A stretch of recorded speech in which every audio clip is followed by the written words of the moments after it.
The Daily Raz Show with Jack Wilson.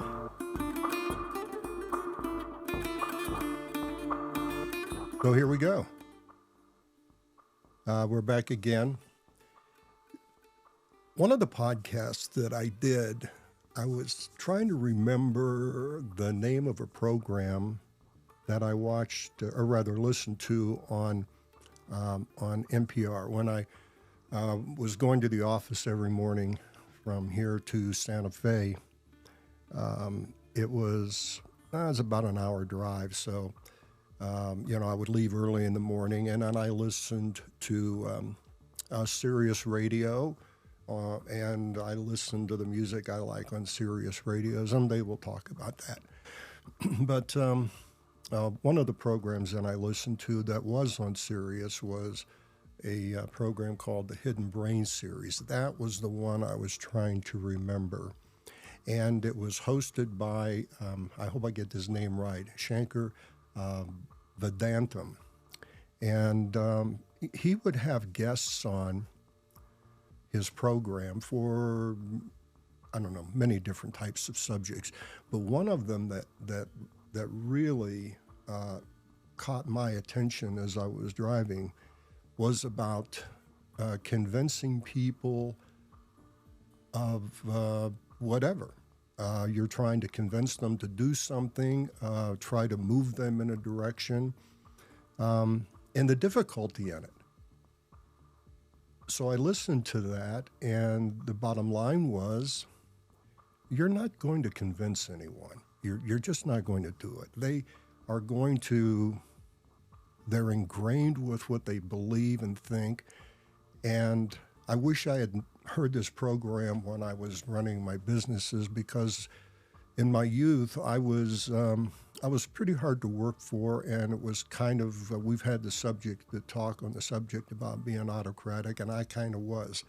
I wanted things done my way, but again, I was being directed by my bosses in the corporation, so we had goals to achieve.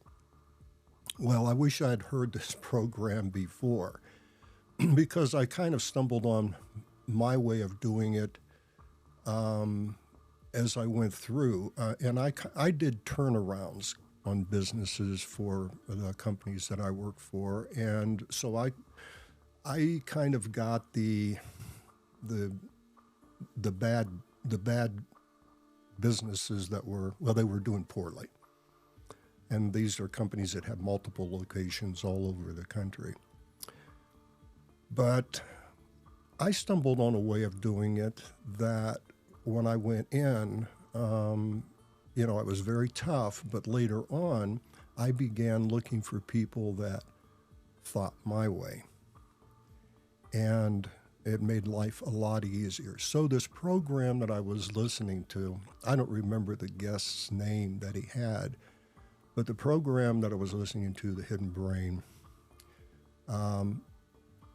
kind of verified the fact that what I was doing was right later on in my life, because I learned it the hard way. But people have beliefs, and it's very difficult to move them off of that. And, I think a lot of that is what is happening on Capitol Hill. These representatives that we have in there, they have their direction from their constituents, supposedly, but some of them go off the reservation. But they have thoughts. They have thoughts in their own mind of the way things that they want to do these things. So you can spend a lot of time trying to convince people of your motives and the reason you want to do things and change things, whatever it is. Maybe politics, you could be in business, whatever it may be.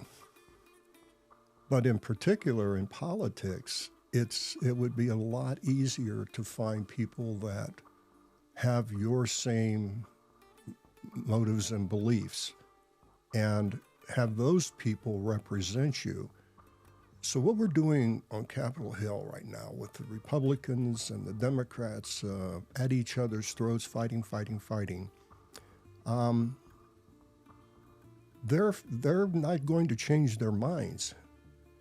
The minds need to be changed in the voting public, and I'm convinced now that you're not going to change those minds. Everyone has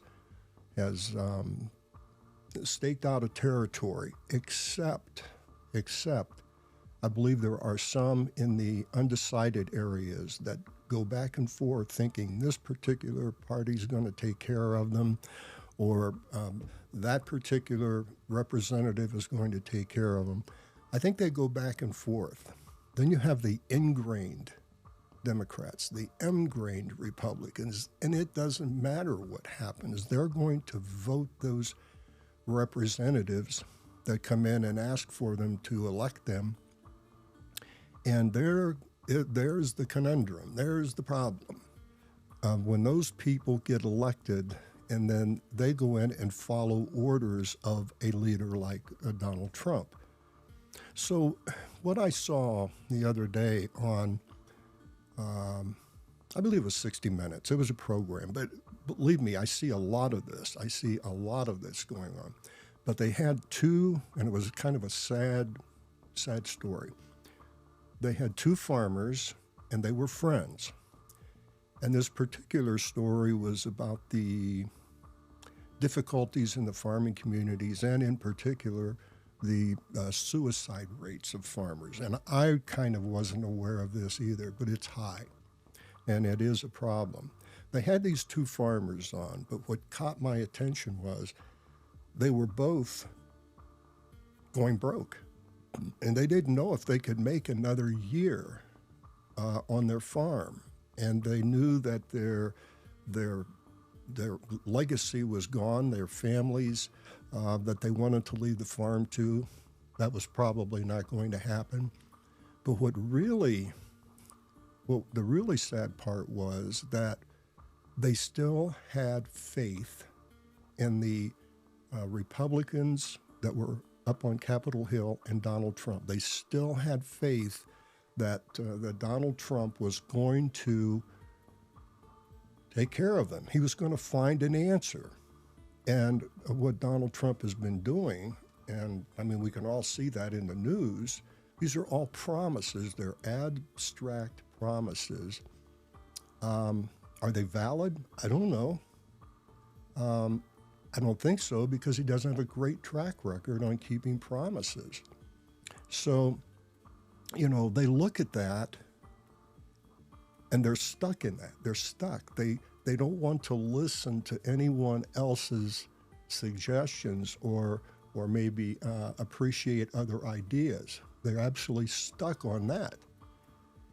And then I watched another piece of news about and I'm sure everyone has probably seen it or read about it,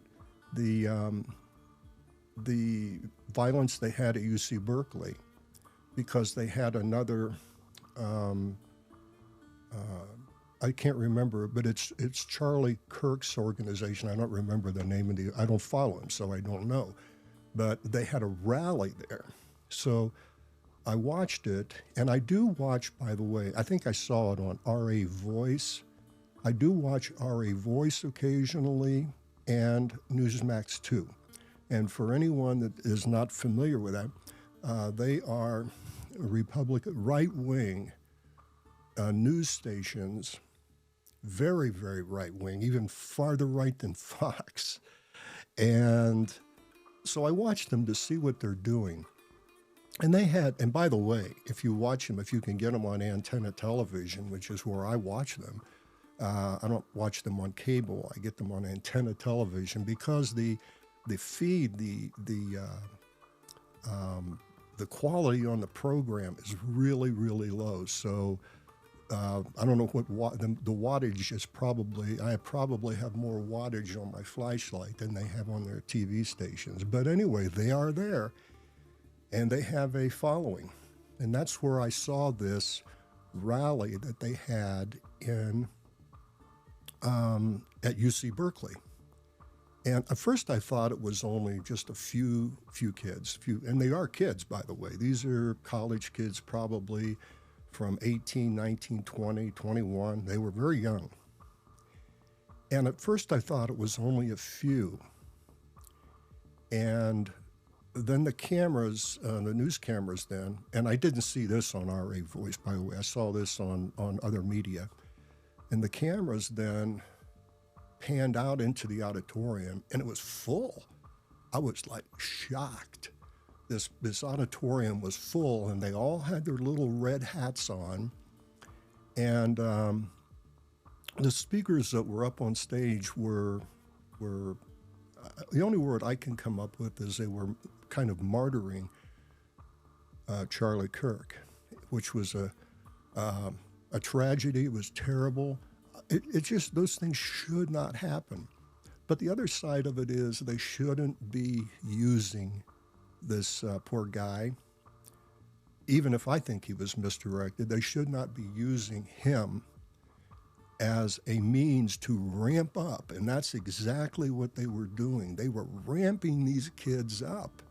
And it looked to me like I was looking at some sort of a big rally in the 30s or 40s, and I'm not going to mention the party, but that's what they reminded me of. And these are young, fresh minds that, anyway, it was kind of creepy and kind of scary.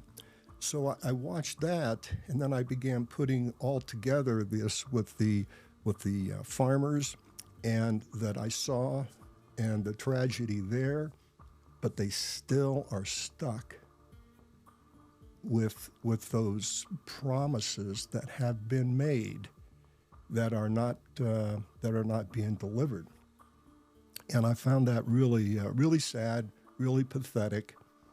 And I kind of had to turn around on all of that and come up with, some ideas. And that's when I began to remember the Hidden Brain series on not being able to convince people that you want something done.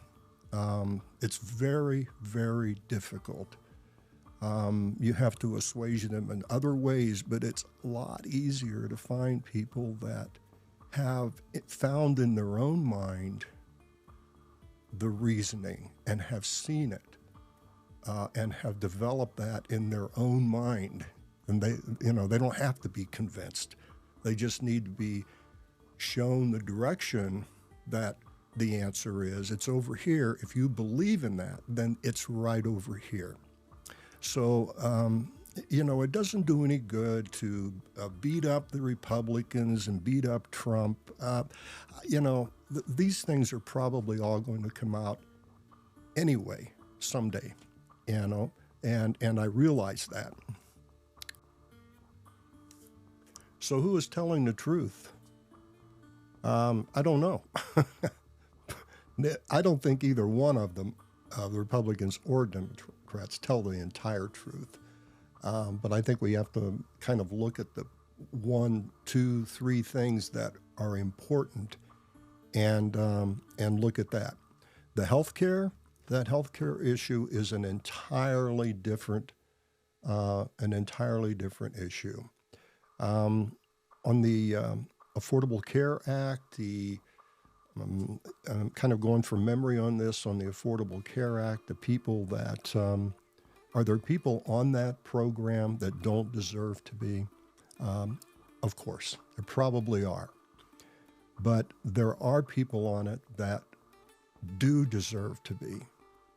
And is it expensive? Yes, it's very expensive.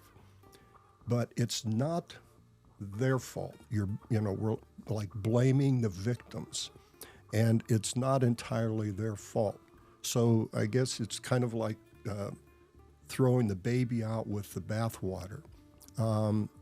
Does it need to be fixed? Yeah, but it's not blaming the victims. The perpetrator of all this is the healthcare industry. And they're not anxious to fix anything. I mean, you can watch right now, because it's the sign-up period on the healthcare programs. And unless you spend a lot of time going into it and looking at it, it's very difficult to understand what to choose, what not to choose. And the final analysis, they're all bad. They're all expensive. They're selling this Medicare Advantage program, for example.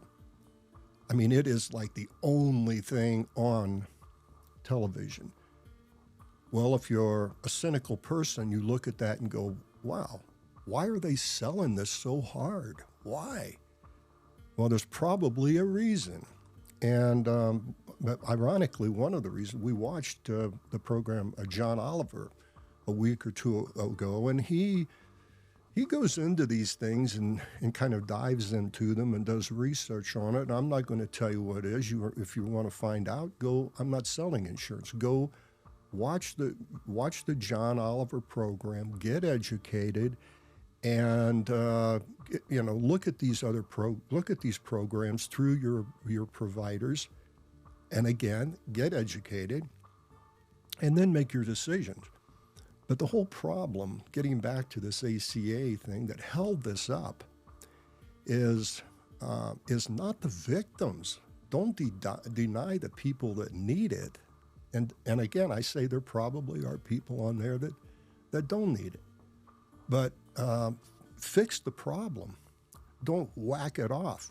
So let it go for another year or something. Give them the insurance. They need insurance. They need health care. And then work on the real problem, which is the healthcare industry. But will the healthcare industry stand by and let that happen? It's going to be tough. Probably not. That'll be very difficult. There are a lot of money involved here, and they have a lot of money in their lobbyists. So, and we all know what a lobbyist is. So, that's something that people need to look at too. But that's what's been holding up, or what held up the big thing. They say on the government shutdown. So will it be fixed? They're going to open the government, but will the problem be fixed?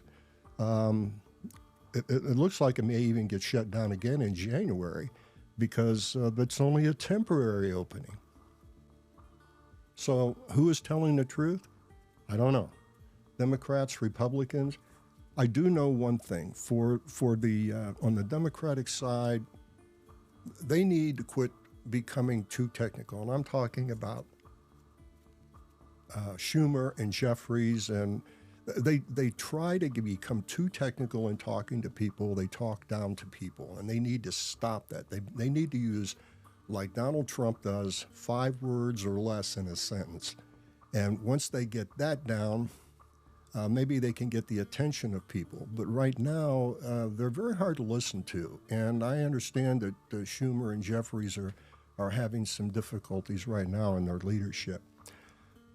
And I'm all for that. We need some strong leadership in the Democratic side, which comes to next year. There's 1 year until the midterms, and we need to see who's going to be the stronger candidates to come out and face the incumbents, so the people that are running again.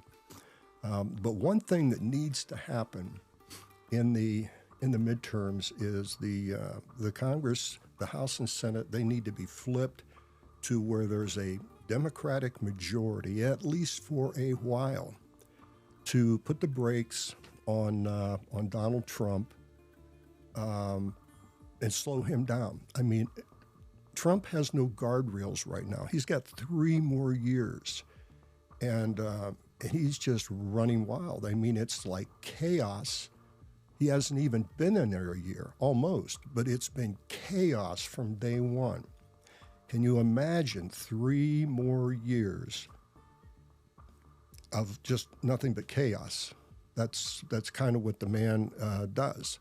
And so 3 more years of that is going to be, it's going to be incredible. So there needs to be a change in the Senate and Congress to slow him down, at least slow him down. And will anything be accomplished? Probably not, because he's not going to sign off on anything if there's a Democratic House, Democratic Senate.